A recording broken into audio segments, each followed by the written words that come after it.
I don't know if you watched the Oscars recently. I didn't, but I love the Monday after looking at all of the recaps of the Hair and Beauty, and what I noticed was like a lot of shimmery gold eyes, so I wanted to recreate that today and show you how you could do it. I'll start with MAC's Paint Pot in Soft Ochre on my lid. I love this as a base. It sort of covers any of like the veins that you may see on your eyelid or my eyelid. It also provides a really great foundation for eyeshadow to stick to. In this look, especially if you're using like a quite shimmery eyeshadow, I would recommend doing your eyes first. I do that always. And I did a post on it recently in case you're wondering why. But if you typically do your face first, skip that and do your eyes first for this so you can clean up any fallout that may happen when you're doing your eyeshadow. After I do the Paint Pot cream, I like to just dust whatever is left over on my powder brush along my lids to take away a little bit of the stickiness. For the base color, I'm using this palette I got in the mail from Pixi. This is called the Book of Beauty. You can find this at Target. So this isn't sponsored by them, but I just wanted to show it to you because it's beautiful. And Pixi products are like, so I love a lot of the Pixi products, but they're kind of I don't hear many people talk about them, at least in the world that I'm in beauty blogging and YouTube beauty vlogging. But I loved this shade, and so I'm going to use this on my base.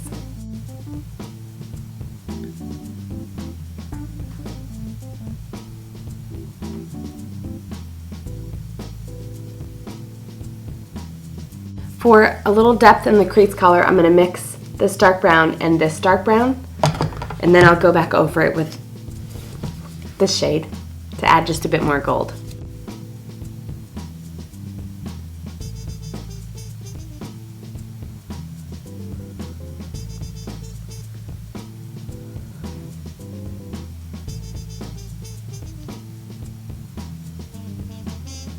So over top of the crease, I'm picking up this gold shade.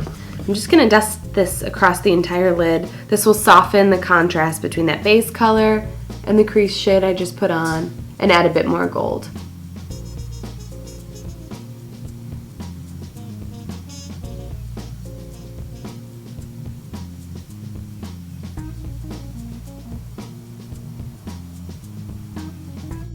To clean up around the eye, I'm picking up this light color. This is pretty similar to maybe a shade or two lighter than like a powder base I would use. And I'm just going to go on the brow bone and use this to dust away any of the fallout from the darker brown and then soften that line as well.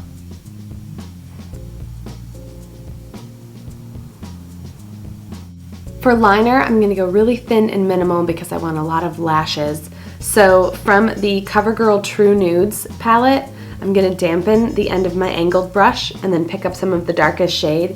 This has been like one of the smoothest eyeshadows turned liner for me that just with a little bit of water creates like a really beautiful line that lasts all day. So I love using that one. And I kind of stamp it right into my lash line and then smooth it out afterwards.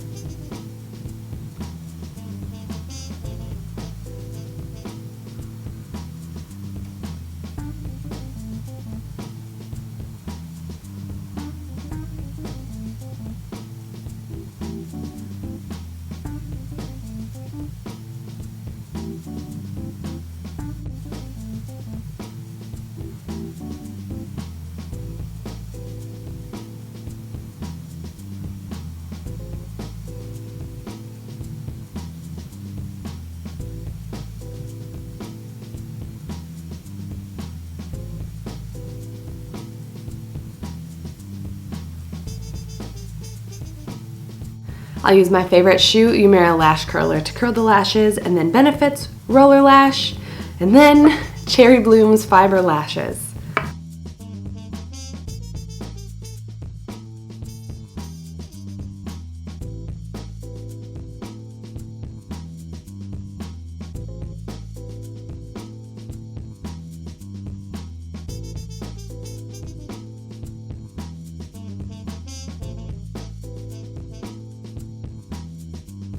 So moving on to foundation, I'm using the Arbonne Perfecting Liquid Foundation in Soft Blush.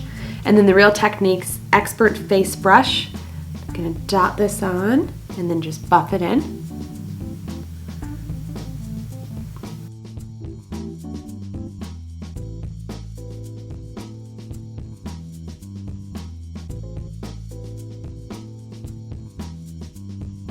And for covering blemishes, the Makeup Forever Full Cover Concealer in shade 1. And I like to use my finger to cover blemishes. I just pat the product on there, let it sit for a second, and then I'll come back and work it in. And I'll pick up what's left over on my hand to put under my eyes.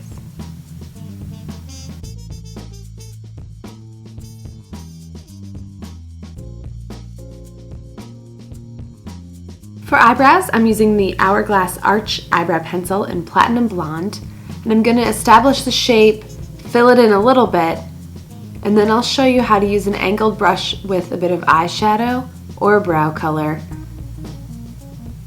to add a little bit more definition.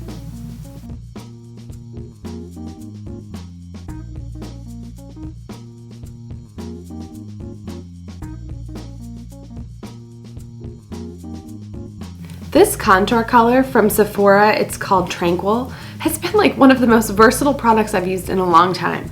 I love it for an eyeshadow base.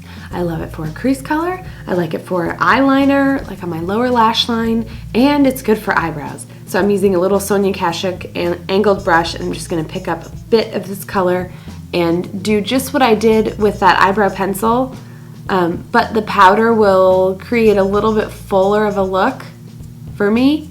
But the color is beautiful. So I like using the pencil because I need to draw on a bit of the outside of my eyebrow because it gets so sparse. But if your eyebrow already has a really great shape, you could just skip the eyebrow pencil part and just use a powder like I'm doing here to fill it in and thicken them up a bit. For my lower lash line, I'm using Stila's Sepia liner.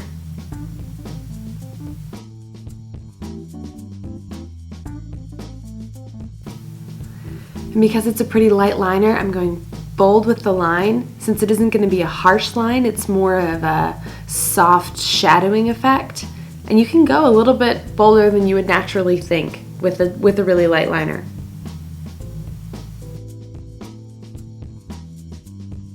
So that rounds out the eyes a little bit, at least for me. And then for lower lashes, I'm using my all-time favorite, Clinique Bottom Lash Mascara.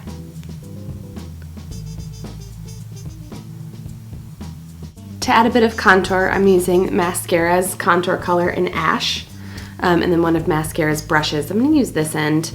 Just go pretty light with it. So I'm just pressing it into the contour. It's a cream contour, and then going under my cheekbones here, and then I'm just going to buff that in.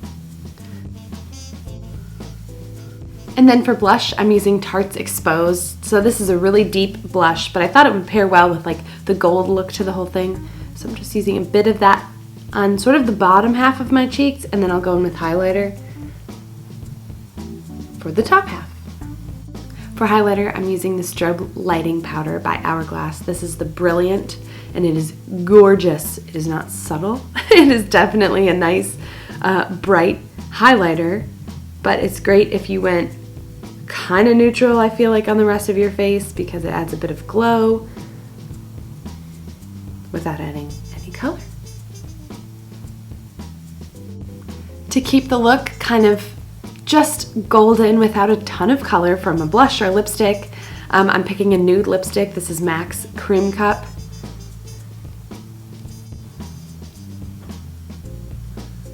So the focus here is not on a bright color, it's on more of like a soft golden look, great for summer, which is coming soon.